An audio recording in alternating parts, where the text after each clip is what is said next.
ఒక్కటే మేము అడుగుతా ఉన్నాము పవన్ కళ్యాణ్ గారిని, అసలు మీరు చదువుకున్నారా? కొంచెమైనా పరిజ్ఞానం ఉందా? అదేమంటే కాపు సోదరులు ఎందుకు ఇస్తూ ఉన్నాడు, మనం భోజనాలు పెట్టలేము, మనం మంచినీళ్ళు ఇవ్వలేము, అందువల్ల మనం ఎట్లా అన్ని సీట్లు అడుగుతాము, ఎన్ని ఇస్తే అన్నీ తీసుకోవాలి. రాజకీయ పరిజ్ఞానం అంట ఎవరు? చంద్రబాబు నాయుడు. అంత సమర్థుడు అంట.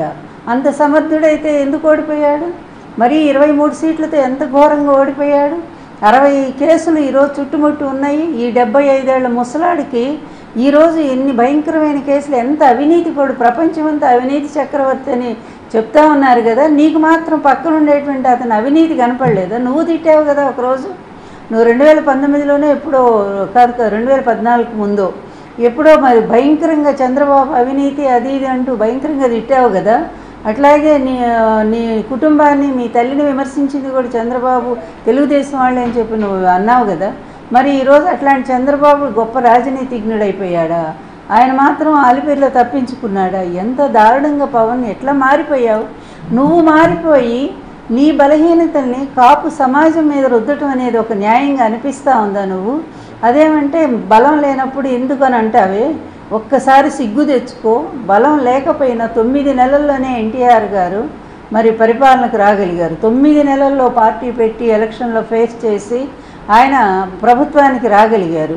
అలాగే ఢిల్లీ పీఠాన్ని మరి ఆమ్ ఆద్మీ పార్టీ ఎంత గొప్పగా సక్సెస్ఫుల్గా పోటీ చేసి వాళ్ళు గెలిచారు. అది ఉండాలయ్యా. ఆ స్పిరిట్ లేకుండా నువ్వు నీ బలహీనత, నువ్వు నిజం చెప్పాలంటే సజ్జల గారు చెప్పినట్టుగా నువ్వు ఒక అవుట్సోర్సింగ్ ఏజెన్సీలానే కనపడుతున్నావు ప్రజలందరికీ.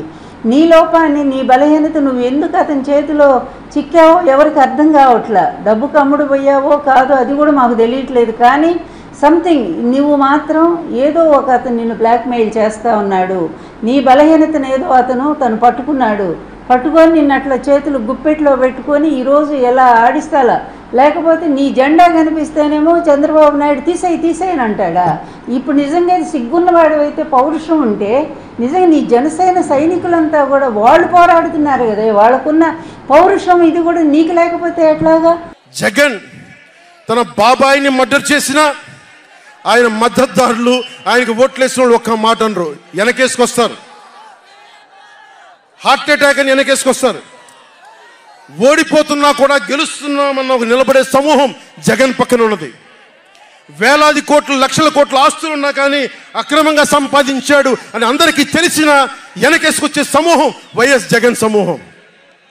ఇక్కడ నేను ఏమి చేయకపోయినా, ఏ మాటలు జగన్ నిలబెట్టుకోకపోయినా అద్భుతం, ఆహా ఓహో అనే సమూహం జగన్ వెనక ఉంది. దళితుడిని చంపి డోర్ డెలివరీ చేసినా కానీ వెనకేసుకొచ్చే సమూహం. ఫీజు రీఎంబర్స్మెంట్లు ఆపేసినా కానీ వెనకేసుకొచ్చే సమూహం. 2019లో నేను 2019లో పరిమితమైన స్థానాల్లో పోటీ చేసి గెలిచుంటే మట్టుకు ఆ రోజున జనసేన ఈ రోజున రికగ్నైజ్డ్ పొలిటికల్ పార్టీ అయిపోయింది. నా వ్యూహాన్ని ఎవరు తప్పు పట్టకండి. ప్రజల్ని క్షేమాన్ని ఆకాంక్షించే వ్యూహం ఉన్నది. కానీ జగన్ ఏమో ఒకవైపు ఎవరు ప్రశ్నించరు, వాళ్ళ సమూహం. నా సమూహం నన్ను ఎందుకు ప్రశ్నిస్తున్నారు? మీరెందుకు ప్రశ్నిస్తున్నారు? జగన్ మర్డర్లు చేసిన, వారి అనుయాయులు మానభంగాలు చేసిన, దోపిడీలు చేసిన, దారుణాలు చేసిన అందరూ జగన్ వెనకేసుకొస్తారు. నేను నా డబ్బులు తిన్నానా? వేలాది కోట్లు సంపాదించానా? పదవులు అనుభవించానా? ఏం అనుభవించాను నేను 10 సంవత్సరాల నుంచి? అవమానాలు, తిట్లు తప్ప ఏం తిన్నాను నేను? ఏం సంపాదించుకున్నాను? కష్టపడి డబ్బులు సంపాదించుకొని పార్టీలకే కదా పెట్టింది నేను. నన్ను ప్రశ్నిస్తారు మీరు నిజంగా మటుకు నా మద్దతుదారులు అయితే నన్ను ప్రశ్నించకండి. నా వెంట నిలబడి నాతో పాటు నడవండి, మా జన సైనికుల్లాగా, మా వీర మహిళల్లాగా. ప్రశ్నించకండి నన్ను.